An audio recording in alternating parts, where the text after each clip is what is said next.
दुआओं की दौलत। किसी छोटे से गांव में एक बूढ़ा आदमी रहता था जिसका नाम रहमान था। उसकी उम्र लगभग 70 वर्ष थी। उसका शरीर झुका हुआ, कपड़े पुराने और फटे हुए, लेकिन उसका चेहरा हमेशा शांत और मुस्कुराता हुआ रहता था। रहमान के पास न अपना घर था, न खेत और न ही कोई स्थायी आमदनी का जरिया। फिर भी वह हर दिन सुबह सुबह उठकर गांव के मंदिर, मस्जिद, गुरुद्वारे और चर्च की सफाई करता था। वह किसी धर्म को नहीं मानता था, लेकिन सभी धर्मों की इज्जत करता था। उसके लिए ईश्वर एक था, जो हर जगह मौजूद है।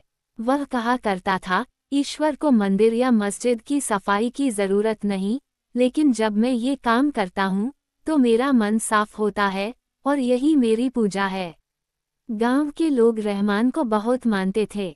कोई उसे खाने को दे देता, तो कोई उसके फटे कपड़ों के बदले पुराने लेकिन साफ कपड़े दे जाता। पर रहमान कभी किसी से कुछ मांगता नहीं था।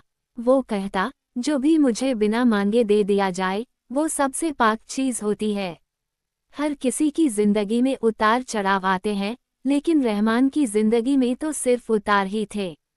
उसका इकलौता बेटा कुछ साल पहले शहर जाकर गुम हो गया था और फिर कभी नहीं लौटा। उसकी बीवी भी कई साल पहले गुजर चुकी थी। फिर भी वह शिकायत नहीं करता। कहता, जो खुदा ने दिया वही बहुत है। शिकायत करना तो उसकी नेमत की तौहीन है। एक दिन एक बड़ा व्यापारी शहर से गांव आया। उसका नाम श्रीवास्तव था। वह बहुत अमीर था, गाड़ियों का मालिक, शहर में बंगले, नौकर चाकर, लेकिन उसका स्वास्थ्य बहुत खराब था। डॉक्टर्स ने कह दिया था कि उसकी बीमारी लाइलाज है और जिंदगी अब गिनती की रह गई है। मन की शांति के लिए उसने एकांत और सादगी की तलाश में इस गांव का रुख किया था। एक सुबह उसने देखा कि एक बूढ़ा आदमी बिना किसी स्वार्थ के मंदिर की सफाई कर रहा है। उसने पास जाकर पूछा, बाबा, आप रोज ये सब क्यों करते हैं? कोई मजदूरी मिलती है क्या? रहमान ने मुस्कुराते हुए जवाब दिया, नहीं साहब, मजदूरी तो नहीं मिलती, लेकिन बदले में जो मुझे मिलता है वो बहुत कीमती है, लोगों की दुआएं। व्यापारी ने हैरानी से पूछा, क्या दुआओं से पेट भरता है? रहमान ने गंभीरता से कहा, शायद नहीं, लेकिन दुआओं से दिल भरता है, और जब दिल भरा हो तो भूख भी कम लगती है। ये दुआएं ही हैं जो मुझे जिंदा रखती हैं, अपने बेटे की याद में, अपनी बीवी की मोहब्बत में और ईश्वर की कृपा में। उन बातों ने व्यापारी के दिल को छू लिया।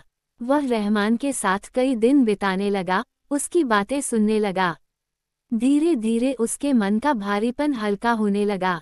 उसने देखा कि इस गरीब बुजुर्ग की सेवा में जो सच्चाई है, वो किसी डॉक्टर या मंदिर के पंडित में नहीं थी।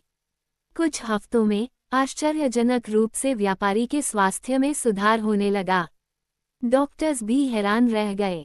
श्रीवास्तव अब हर दिन रहमान के साथ मंदिर और मस्जिद जाता, सफाई करता, बच्चों को किताबें बांटता। एक दिन उसने रहमान से कहा, बाबा, मैं अपने शहर लौट रहा हूँ, लेकिन अब मैं समझ गया हूँ कि असली दौलत क्या होती है। आपने मुझे सिखाया कि दुआएं सिर्फ अल्फाज नहीं होती, वो तो इंसान की आत्मा की आवाज़ होती हैं। वह गांव छोड़ते समय अपने धन का बड़ा हिस्सा गांव की भलाई में लगा गया। स्कूल, अस्पताल और एक आश्रय गृह रहमान जैसे बेसहारा बुजुर्गों के लिए। रहमान अब भी हर दिन वही काम करता है, पर अब लोग उसे सिर्फ एक बूढ़ा सफाई कर्मी नहीं, बल्कि गांव का संत मानते हैं। सीख, धन, पद और वैभव स्थायी नहीं होते, लेकिन जो दिल से सेवा करता है, उसे दुनिया की सबसे अनमोल दौलत मिलती है, दुआओं की दौलत।